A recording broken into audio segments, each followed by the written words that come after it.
biting off those little mini goals, or even like a big epic goal like you talk about, is such a good way to look at it. Because um if you just start to, like, my big goal was Dirty Kansas at the end of May, and I would be Yeah. surprised if that's going to happen, Yeah, because I was it's going to just, ask about that because I haven't heard about that being canceled. Is it still kind of up in the air? it's still up in the air. And they put out an email that was like, we're going to make a decision by May 1st. And kind of, but I just think with like the Olympics being postponed, and just with everything that's going Yeah. on, it just doesn't make a lot of kind of sense to have it happen still.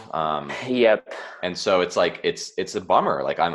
I'm Super bummed, but bummer. at the same time, it's like, well, it's one season out of my life. There's plenty more Hopefully. years, hopefully. Yeah, I mean, that's the goal, right? This could just be the new norm.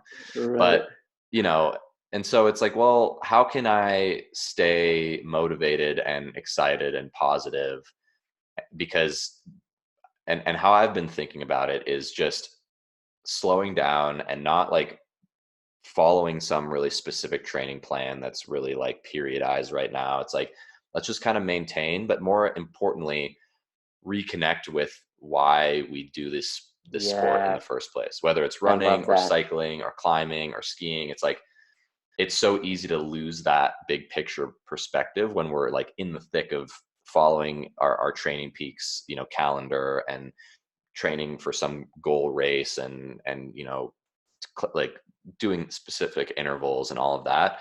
It's easy to sort of miss why we got into this sport in the first place In and the what we first really place. love about it. Hmm. And so going out for rides and not bringing your Garmin or your, Strava or whatever, like, just, and not like, okay, I'm going to ride for exactly 2 hours today, and I'm going to do three, tempo intervals throughout or whatever. Like, Hmm. just coming back to being grateful for the fact that we are able to go out and ride our bikes on some cool dirt roads out in the middle of nowhere, or go for a run in the mountains. Like, that's a gift that is easy to take for granted when we're like really, kind of putting the nose to the grindstone in terms of training. And it's so refreshing to just let go a little bit, and be like, I'm Hmm. not going to work super hard right now to train to get into my peak performance shape, because like there's a lot of uncertainty in what would that really accomplish. And I mean, obviously, Yeah. people, like, a lot of athletes just love that feeling of training and working super hard, which is great. Right. But there's something really pure about, especially some of these endurance sports, about just like finding that flow in many cases, of just going out and running a long trail that, is your favorite trail, and just kind of losing yourself in that activity, because that, at the end of the day, is like why we do it, right? Hmm. Hmm. And instead of, because then that just like changes the whole narrative, it changes the whole perspective. And then you don't and then you stop focusing on, okay, what if this race gets postponed to this Yeah. date, or It doesn't it feel gets limiting canceled? Yeah, anymore. exactly. You're not at the mercy of this virus. It's like you are taking that initiative to go out and move and do the thing that you love. Absolutely. No, I love that attitude of reminding yourself why you got into it in the first place. Well, Yeah. and especially, I mean, I know you rode professionally for a while. Um, More than likely, I'm never going to be, a professional paid ultra runner or Yeah. cyclist or whatever. And I think sometimes, especially living in Flagstaff or living in a place where there are like a lot of elite athletes, um, it's really easy to get caught up in that. And there's nothing inherently wrong with that, obviously. And I love the sense of competition and pushing yourself and being the Yeah. absolute fittest you can.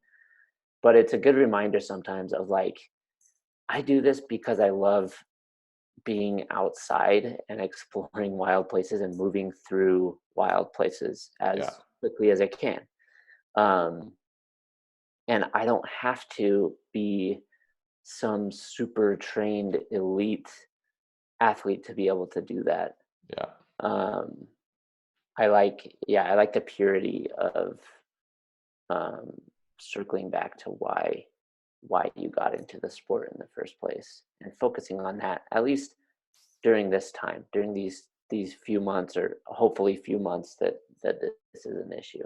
Yeah, and also just, now that we have more time kind of stuck inside our house, like there's a lot of things that we can do as athletes to benefit, even, benefit our performance through, because another part of, being in that really race performance training super hard lifestyle is we often neglect some of the things like slowing down and learning how to cook really good food and trying new recipes or trying some sort of new Yeah. dietary change or working on core Or strength. adding in core, yeah, Yeah. core or stretching and yoga Yeah. and those types of things too. It's Yeah. easy to cast those to the wayside a little bit and just be like, okay, well, those like aren't super important right now because I'm like in the heat of my intensity phase and I'm preparing for this Hmm. race. And so where's my time best spent because I'm working and also, traveling and training and all this stuff. And so again, slowing down and giving yourself that permission to just sort of chill and take a little bit of a like sigh of relief to focus on those things, I think is almost more important than taking this extra time that we have to train To super train hard. harder. Yeah, Yeah.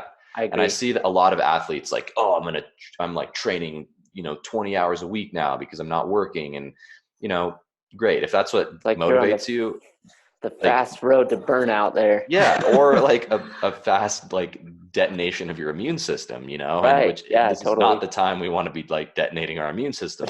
No. But so like even just yesterday morning with this mountain bike team I'm coaching, this, junior team, I hosted a little Google Hangout core session Oh, just from nice. my living room. Oh, And I saw. Yeah, I saw that on your yeah, Instagram. and it was just like just there was like 5 or 6 of us, and just having uh, combining having a little bit of socialization with Yeah, some something, community. some community, and that accountability is huge. Like I wouldn't have Totally. necessarily just, especially at that age, just done a core strength routine Right. on my own. And so it's cool to have that shared experience, even if it is kind of weird to be like just doing it in front of your computer and watching Jackson just like, okay, Right. time for some planks.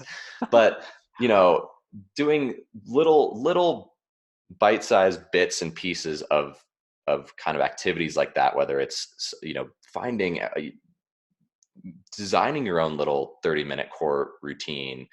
I had a lot of fun designing my own little core routine that I was going to do with these kids, or doing a prioritizing a nighttime like stretching or yoga little routine while you're Yeah.